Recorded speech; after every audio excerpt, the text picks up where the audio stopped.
Patay nahan may kitaan ni Anthony Bardilan, 36 anyos nga ni school head Hanaga Elementary School habungtohan kinapundan. Pasado alas 12 kaagahon han Hunyo 8, 2026, nakakarawat hin report ang kinapundan Municipal Police Station tikang hin residente mahiunong han nakita nga lawas han biktima nga tinahuban hin mga banwa pera ka metros an kahirayo tikang han ginuokyan han sospek. Subay nga investigasyon may ada tulong nga binunan ang biktima.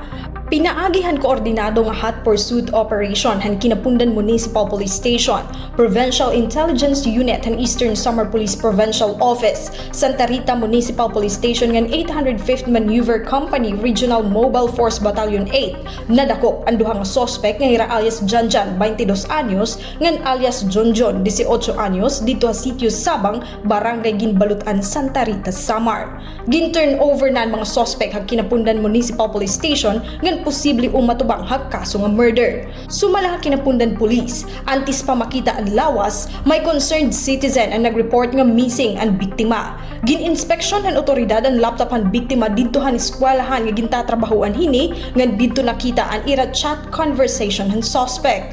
Palibot ang balayan suspect, positibo nga ginkilalahan pamilyahan biktima ang tsinelas, jacket ngan kalohan biktima nga may mga dugo nga nakita pera ka metros tikang mismo han lawas ni Anthony. Narikopo gihapon han bang pulis ang motorsiklo han biktima nga ginaaligar gingamit han bang suspect ha ira pag-eskapo ngan aaturi niya na kustodiyahan Santa Rita Police mentras nagpapadayon ang investigasyon. Nagpagawas naman hin opisyal nga pahayag ang DepEd Region 8 nga mahugot nagkokondinahan dako nga madarahog ngan tarhog ha seguridad han mga magturotdo. Nakikipagsumpayan nagihapon ang Schools Division Office Eastern Samar ha mga otoridad para madagmit na hustisya para kan Anthony. Tikang Hasyudad at Borongan, Heidi Opada, Eastern Samar News Service.